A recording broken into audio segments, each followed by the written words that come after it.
अस्सलाम वालेकुम, मैं हूं असदुल्ला गुराल एडवोकेट और आप देख रहे हैं हमारा यूट्यूब और फेसबुक चैनल क्लैरिफाइड फैक्ट्स। किसी भी मुल्क की प्रोग्रेस के लिए या तरक्की के लिए ज़रूरी है कि उस मुल्क के अंदर अमन व अमान हो या फिर पॉलिटिकल स्टेबिलिटी हो। और उस मुल्क के अंदर पॉलिटिकल स्टेबिलिटी या अमन व अमान होगा तो उस मुल्क के अंदर फ़ॉरेन इन्वेस्टमेंट आएगी और उस फ़ॉरेन इन्वेस्टमेंट के नतीजे में ही उस मुल्क के अंदर माशी इस्तेहकाम आ सकता है या फिर खुशहाली आ सकती है। पिछले 2-2.5 साल से पाकिस्तान में पॉलिटिकल स्टेबिलिटी और अमन व अमान का ग्राफ खतरनाक हद तक गिर चुका है और पाकिस्तान में आज की डेट में फ़ॉरेन इन्वेस्टमेंट का आना बहुत मुश्किल हो गया है। फॉरेनर्स का पाकिस्तान में इन्वेस्टमेंट करना तो दूर की बात है, पाकिस्तान के अपने लोग, पाकिस्तान के शहरी पाकिस्तान में इन्वेस्टमेंट करने से डर रहे हैं। पाकिस्तान में इनकी इन्वेस्टमेंट महफूज रहेगी या नहीं, इन्हें इस चीज़ की कोई गारंटी नहीं। इन हालात को देखते हुए पाकिस्तान की सो कॉल्ड फॉर्म 47 वाली गवर्नमेंट ने और पाकिस्तान की मिलिट्री ने मिलकर एक ऑपरेशन करने का फ़ैसला किया और उस ऑपरेशन का नाम है ऑपरेशन अज़्म इस्तेहकाम।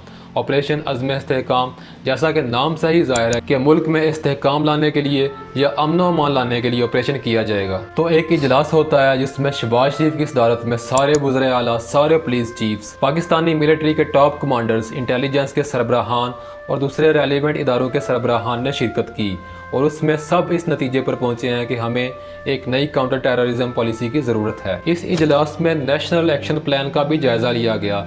नेशनल एक्शन प्लान जो 2014 के सहना APS जो आर्मी पब्लिक स्कूल पर हमला हुआ था, टेररिज्म हुई थी, उसके नतीजे में फार्मूलेट किया गया था और इसमें देखा गया कि नेशनल एक्शन प्लान की इम्प्लीमेंटेशन कहाँ कहाँ लैग कर रही है। जहाँ जहाँ ये इम्प्लीमेंटेशन लैग कर रही है उसे प्रायोरिटी के बेस पर हल किया जाएगा और इसके साथ साथ एक नई काउंटर टेररिज्म पॉलिसी को तश्कील दिया जाएगा। इसमें लिखा गया है कि एक डायनामिक काउंटर टेररिज्म स्ट्रेटेजी होगी based on national consensus and broad systematic coordination. इसमें पाकिस्तान के सारे सूबों समेत गिलगित बल्तिस्तान और आज़ाद कश्मीर को भी ऑन बोर्ड लिया गया कि एक कम्प्रीहेंसिव अप्रोच होगी जिसमें सारे सूबे मिलकर काम करेंगे और इसमें टेररिज्म को ख़त्म करने के लिए रीजनल एफर्ट्स भी की जाएंगी। फॉर एग्जांपल, अगर पाक ईरान बॉर्डर पर खुदा न खास्ता किसी किस्म की कोई टेररिज्म होती है तो इसको ईरान के साथ मिलकर ख़त्म किया जाएगा। इसी तरह अगर पाक अफगान बॉर्डर पर टेररिज्म होगी तो इसे अफगानिस्तान की मदद से अफगानिस्तान के साथ मिलकर ख़त्म किया जाएगा। मल्टीपल फ्रंट्स पर टेररिज्म के खिलाफ लड़ा जाएगा और इसमें डोमेस्टिक और पॉलिटिकल एफर्ट्स होंगी और इसमें डिप्लोमेटिक असर और रसूख को भी इस्तेमाल किया जाएगा। आर्म फोर्सेज की लड़ने की कैपेबिलिटी को बढ़ाया जाएगा, इन्हें लीगल प्रोटेक्शन दी जाएगी और सारी लॉ एनफोर्समेंट एजेंसीज को फौज की मदद करनी होगी और ऐसी लेजिस्लेशन लाई जाएगी जिसमें टेररिस्ट को सजा देने में आसानी हो और किसी को भी इस बात की इजाज़त नहीं दी जाएगी कि वो स्टेट की रीट को चैलेंज कर सके। और उसके साथ साथ चाइनीज़ वर्कर्स और चाइनीज़ इंजीनियर्स जो पाकिस्तान में काम कर रहे हैं उनकी सिक्योरिटी को यकीनी बनाया जाएगा और उनकी प्रोटेक्शन के लिए हर किस्म के इकदाम किए जाएंगे। और पाकिस्तान में मेन स्ट्रीम मीडिया और सोशल मीडिया पर एक यूनिफाइड नेशनल नैरेटिव को स्टेट की जानिब से प्रमोट किया जाएगा जिसे हम सोशल मीडिया पर कंट्रोल के तनाजुर से भी देख सकते हैं। और गवर्नमेंट एक ऐसा एनवायरनमेंट बनाएगी जिसमें एक्सट्रीमिस्ट टेंडेंसीज को कंट्रोल किया जा सके, यानी इस मुल्क में जो इंतहा पसंदी इस वक्त अरूज पर है उसे कंट्रोल किया जा सके।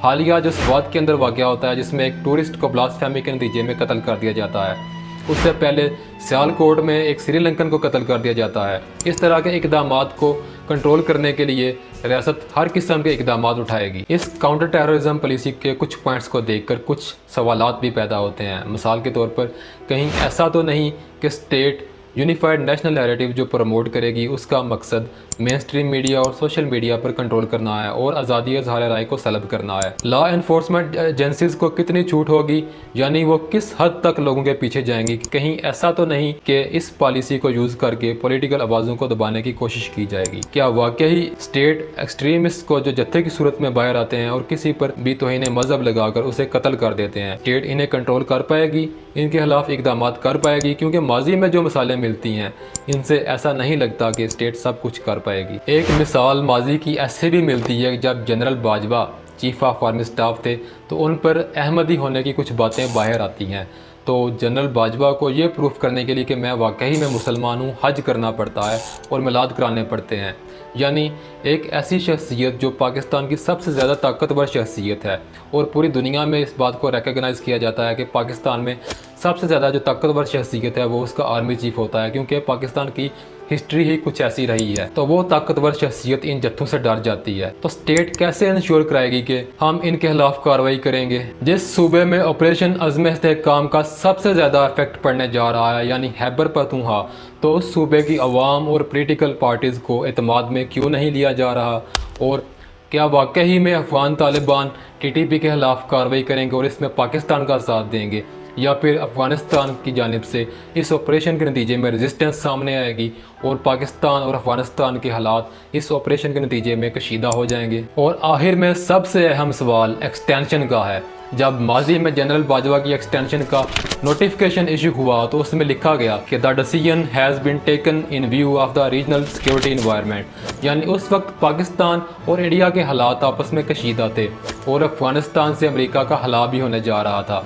कहीं ऐसा तो नहीं कि इस ऑपरेशन अज़्म इस्तेहकाम की आड़ में मौजूदा आर्मी चीफ की एक्सटेंशन का बंदोबस्त होने जा रहा है? देखें, सिर्फ एक एक्सटेंशन होती है जनरल बाजवा की, जिसकी वजह से बकौल ख्वाजा आसिफ जनरल बाजवा ने दूसरी मरतबा फिर से एक्सटेंशन लेना चाहिए। यूँ सिर्फ एक एक्सटेंशन की वजह से लगता है कि पाकिस्तान के चीफ्स को आदत सी हो गई है एक्सटेंशन लेने की। पाकिस्तान तहरीक इंसाफ के कुछ मेंबर्स का कहना है कि चीफ जस्टिस ऑफ पाकिस्तान भी एक्सटेंशन की दौड़ में शामिल हैं। वो महसूस नशिस्तों वाले केस में हुकूमत का साथ देते दिखाई देते हैं, क्योंकि हुकूमत के पास महसूस नशिस्तें होंगी तो ही हुकूमत असम्बली में बिल पास करवा कर इन्हें एक्सटेंशन दिला सकती है। तो आपको क्या लगता है कि ऑपरेशन अज़्म इस्तेहकाम की क्या वाकई में पाकिस्तान को ज़रूरत है? और क्या ये नया ऑपरेशन कामयाब हो पाएगा, या फिर माजी में जो ऑपरेशन हुए, ऑपरेशन ज़रबे आहन, ऑपरेशन ज़रबे अज़ब, नेशनल एक्शन प्लान वगैरह, इन जैसा ही नतीजा सामने आएगा, यानी इनमें कामयाबी के दावों के बावजूद मुल्क में इस्तेहकाम और अमन व अमान का मसला वैसे का वैसा ही रहेगा? अपनी राय का इजहार कमेंट सेक्शन में करें और वीडियो अच्छी लगी हो तो हमारे YouTube चैनल को सब्सक्राइब करें। शुक्रिया।